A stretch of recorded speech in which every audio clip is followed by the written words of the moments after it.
Good morning. Good morning. Welcome to the teaching of the inner Christ. For those of you who don't know, we are a nonprofit, non-denominational spiritual teaching which helps everyone who so chooses to contact that centered divinity that is within us, within each and every one of us. It's what makes us live and breathe and have our being. It is your true self, your Christ self, your I am self. It is the divine within us. And so we give thanks for this, and we do here support all of that, and through our classes and through our services such as this, and many other ways in counseling and whatever it is that you need. Just get in touch with us at the teachingoftheinnerchrist.org or .com, and go and find whatever it is, however it is we can serve you. Thank you. Let's see. Let's begin today with an opening unification. If you'd like to close your eyes for a moment, take in a nice deep breath, breathing in and out, and taking a moment to center, to go into that inner closet and to feel and sense the divine that is resting there, the divine that is our true being, the divine with who we really are. And as we unify with this, we give thanks for our opportunity to be inspired and to inspire in our daily lives and through this service today. And so we give thanks for knowing that we are one with all that is, all that was created, what was all created of the divine, and it is all divine. For this we give thanks, and so it is, and so we let it be. Amen. I'm taking in another breath, breathing in and out. And once again, I welcome you. And I'd like to start off with a reading from 365 Science of Mind. It's a year of daily wisdom. And there we go. Today's reading is The Life of the Divine is My Life. God does not withhold anything from me. All that has ever been is given fully unto me to enjoy. The life of God is perfect, it is eternal, it is the essence of all things. This life is God's gift to me. Therefore, this fullness is within me, ready to manifest through me as I partake of it. Since I am self-choosing, even though the divine is divinely endowed, I partake of my divinity only as I let it through. I am always everywhere in the midst of plenty. I know that I live in the changeless reality. I know that I always and everywhere have this plenty. I am not disturbed by the passage of time, the movement around me, nor the variations of experiences that I go through. Something within me remains immovable and says, "Be still and know that I am God." I now consciously begin to draw upon the life that is mine, and I now begin to re-educate myself definitely by whatever steps I may take to a belief that there is given to me the fullness of life that is divine in its origin, eternal in its presence, and fully available. Fully available. Life of the Father is my life, and the infinite richness of the Father is mine to enjoy. The vital good of health and wisdom and the peace of the Father is mine. All things that proceed from Him may be mine, and I claim them now. We just have to claim. The act of taking is my right and privilege, and I exercise it now intelligently and with full faith. Thank you, Ernest Holmes. So, today we're going to talk about appreciating the protection of our fathers. Well, growing up, did you sometimes feel that your father's discipline that your father's discipline was unfair or unjust? Did you ever feel that? Did you ever think that, oh, this is not right? As adults, and we having children of our own, we come to realize that actually what he was trying to do for us. Mainly, he wanted to teach us, he wanted us to learn how to be productive citizens, to be able to get along with others, to keep us from somehow hurting ourselves, to learn to develop and share our innate talents, and to love ourselves and to love others, and to be self-sufficient. Did you find that with your parents? Can you think of something that your dad taught you growing up that has stuck with you today? Can you think of something? Some of the things that he taught you, that he told you, that stick with you? Sometimes it may seem unreasonable, but as an adult, we know we have adult perspectives.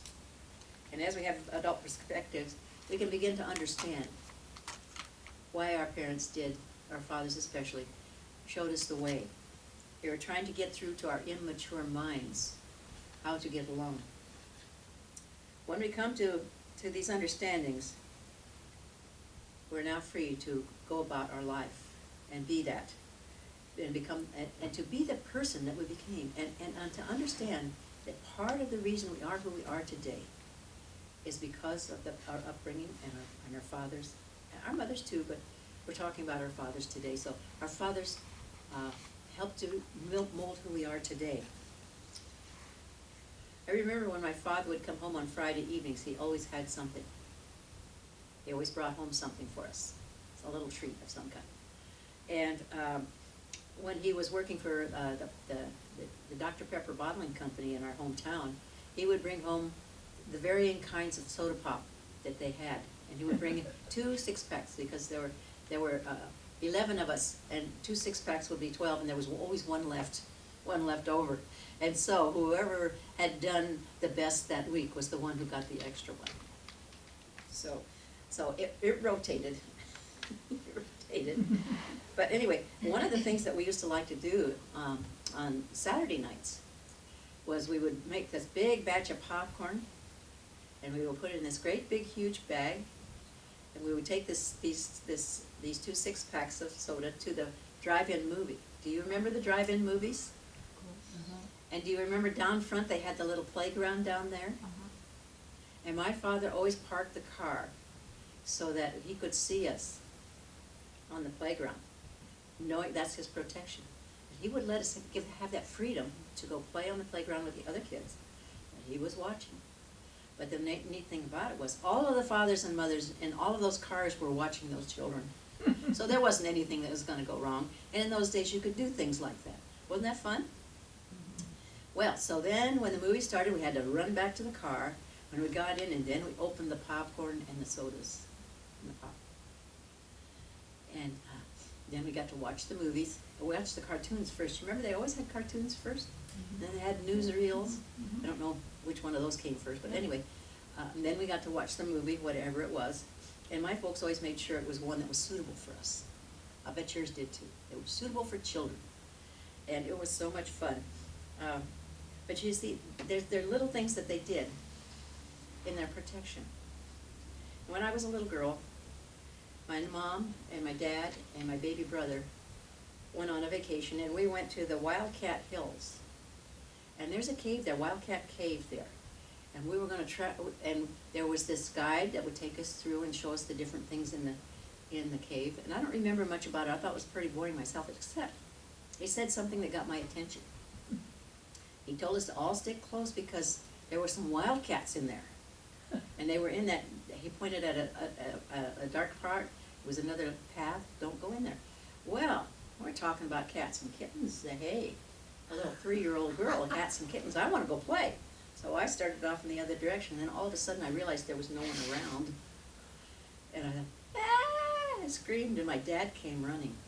And he scooped me up, and he said, "You need to stay with the group. They told you to stay with." But I wanted to play with the kids. No, you can't do that. Those are mean cats. Well, I didn't know about mean cats. I don't even know about kittens and stuff. Well, anyway, so my dad came, he protected me, and then anytime we went anywhere after that, I had to hold my dad's hand. And he wanted to make sure I was safe. I mean, and I remember teaching us that we had to also appreciate what we had. I remember one time I was helping my mom peeling some potatoes for our dinner, and my dad came up behind me and says, "You know, you're taking too much of the potato off with the peel. Someday you may wish you had that." And my dad was one who lived through the Depression, and so he knew what it was like to not have everything he wanted. Well, it was interesting because I had started working as a babysitter, and I was downtown, and I was at the local Ben Franklin store. That was like a department store. And they had this little gadget that was called a potato peeler. And I bought one. And I took it home, and I tried it out. And I was so proud of that. When my dad came home, I said, "Dad, look what I found." And I showed him that. He said, "That's a good idea. Thank you for buying that for the household." And I was just so pleased and happy with myself. And my dad was happy, and things like that, you stick with you. They stick with you. Can you remember anything like that? Would you like to share anything like that your parents maybe did, your dad? How he protected you? No? Okay. Well, then, I got older, and we were going to have driver's education at school. They were going to teach us how to drive a car. Well, but you had to get a permission slip from your parents. They had to go home and have them sign it. Well, I took it home, and I gave it to my dad and asked him to sign it for me, and he says, "I don't think girls need to know how to drive." Well, that didn't sit well at all. So I waited till my dad went to work, and I went to my mom, and I said, "Mom, would you sign this for me? Because, we need to have another driver in the house." My mother didn't drive either. So that's why he didn't think that women or girls needed to know how to drive, because Mom didn't, and she did fine in his mind. But she always had to wait for him if she wanted to go somewhere. And I said, "Mom, if I had get a driver's license, I can drive us to some places when Dad's not available." And well, she kind of liked that idea, a little bit more independence, so she signed it. And the people that I babysat for happened to be the owners of the Pontiac dealership in our hometown. And when he learned that I was taking driver's education, he said, "Mary Ann, when you're finished with your class, come and see me. We'll see about getting you a car. And we'll figure out how you can pay for it." So I thought, oh, because I knew my father's thoughts on that whole subject. So I didn't talk to him about it. Anyway, he had this 49 Studebaker.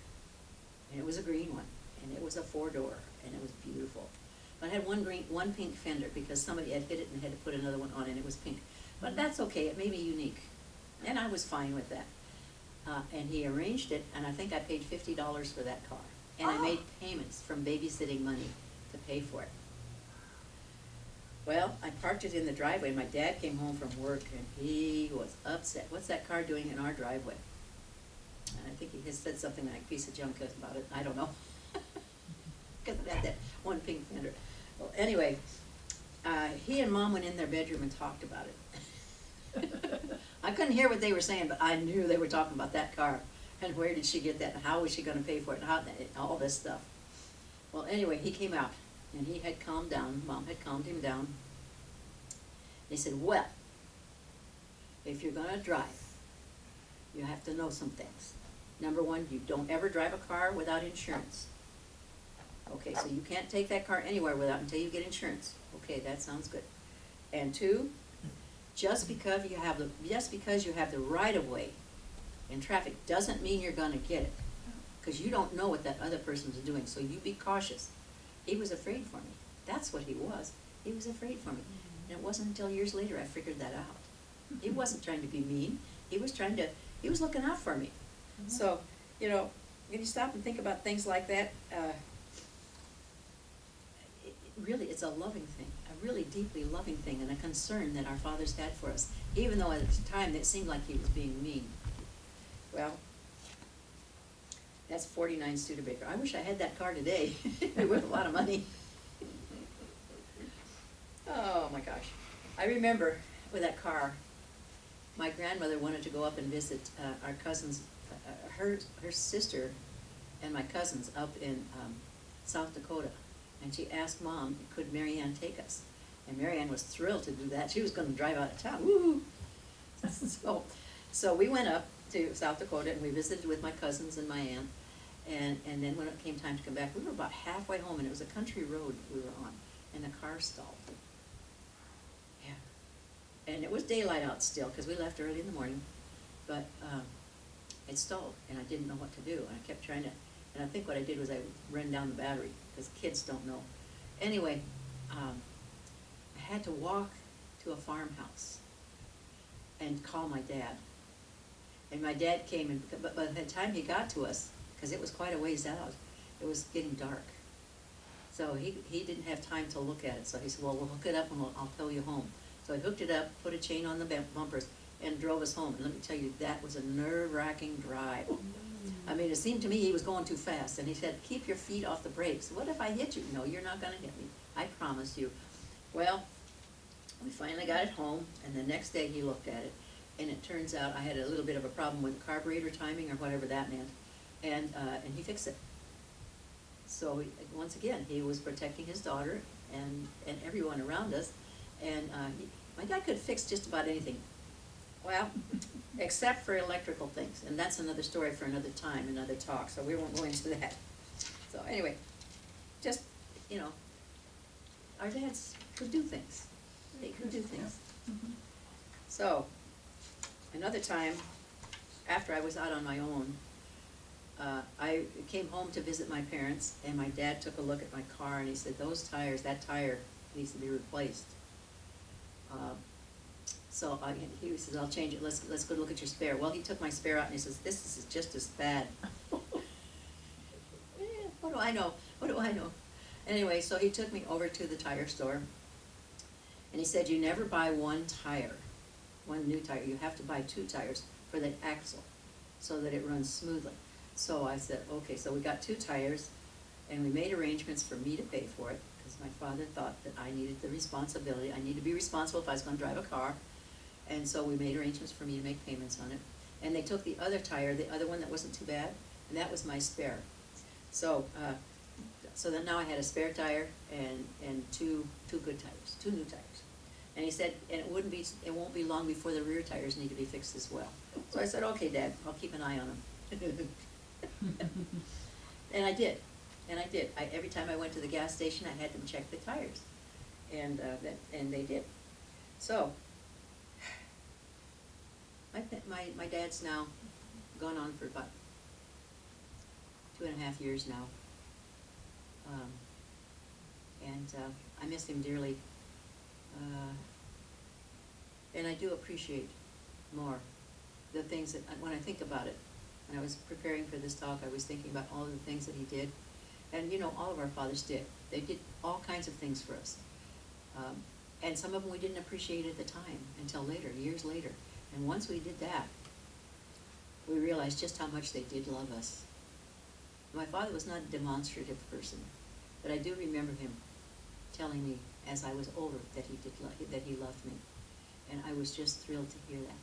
Because he was not a man to show his emotions too much, but he was a man to do things. And he had his ways.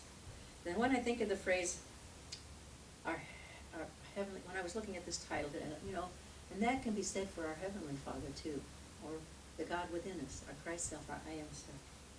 When we think about that, and when we think about what Jesus taught us, the Lord's Prayer, remember that? Mhm. Mm-hmm. Yeah, well, it starts our Father, meaning all of our Father, meaning we're all children of the divine. All of us, everyone. It's our Father, not my Father. It's our Father. And who art in heaven, and where is the kingdom of heaven? Well, Jesus tells us it's where? In our hearts. The kingdom of heaven is within you. And so we say, give us this day our daily bread, that's our sustenance, and our abundance in all ways come from that divinity that is within us. And forgive us our trespasses. Those are our errors, our mistakes. They're not, you know, there's no such thing as a sin. There's a mistake. There's a learning experience. So forgive us those. as we forgive those who trespass against us, who have errors against us. And when we stop and we think about that, we realize that there really is no forgiveness necessary, because there's not a problem. Nothing is in error. Everything is exactly as it should be, and is meant to be for our learning. And so if some lessons seem a little bit harder, that's simply because it's time for us to learn something, and sometimes we have to learn. And sometimes we have to learn with a little bit of oomph. So, then, and there's only divine right action. And lead us not into temptation or error thinking, but deliver us from evil, which is also error thinking. And let's let our lessons be a little bit more gentle. For thine is the kingdom, and the power, and the glory forever and ever. So it's all within us. It's all right here within us. And so let us take the time to know and to appreciate that also not only our earthly fathers, but our heavenly fathers within us, who dwells within us and helps us to move and have our being and experience life, and experiences life through us. We give thanks for all of this. So, we have protection from, now I have two heavenly fathers. One of them was my earthly father, one of them is the total divine. And isn't that wonderful? Mm-hmm. So, we give thanks for all of it. For all of the experiences of my Father, both heavenly and earthly. And so it is, so we let it be. And thank you for the oneness. And thank you for your attention. And so, thank you. So now, I'd like to offer a prayer for all of us. And this is a prayer for each of us here, for the fulfillment of our heart's true desires. So if you'd like to close your eyes for a moment, take in a nice breath, breathing in and out, and knowing that this prayer treatment is for all of us here for the fulfillment of our heart's true desires. And so take your true desires and place them in your heart. Put your hand over your heart if you want. And know that God is the source of all. God is the creator of all good. God is all-powerful. God is omnipresent. God is divine love. And God expresses itself through all of creation. And I know that we are all one with God, the source of all. And we are all one with the creator of all good. And we are all one with all power. And we are all one with the God's omnipresence. And we are all one with divine love. And we are all one with all of God's creation. And therefore I can claim for all of us here the fulfillment of our heart's true desires. And we can now accept, all of us here, the fulfillment of our heart's true desires as God's desires for us, working through us now. So all error thought, thoughts of fear, or false appearances are now healed, forgiven, released, and let go. And in the vacuum that they leave is the fulfillment of our heart's true desires manifested right here and right now. And so I am so thankful and so grateful for all of our heart's true desires being manifested right here and right now, and trusting completely in the law of attraction to respond. I release and let go and let God within us do the rest. Thank you, wonderful God, in all of us. And so it is, and so we let it be. Let the people say, amen. And we are ever so grateful for the donations that anyone has for us today. They keep us going, and they keep make us able to do all of these things that we do. And so we appreciate them, all that you choose to give. Our affirmation for the coming week is, I receive and give thanks for my Father's love, wisdom, and protection. I celebrate my Father's guidance each and every day. So we can say, I'll break this down for us. I receive and give thanks I receive and give thanks for my Father's love, for my Father's love, wisdom, wisdom, and protection. and protection. I celebrate my Father's guidance I celebrate my Father's guidance each and every day. each and every day. Thank you, wonderful God, in all of us. Thank you, wonderful God. And so it is. And so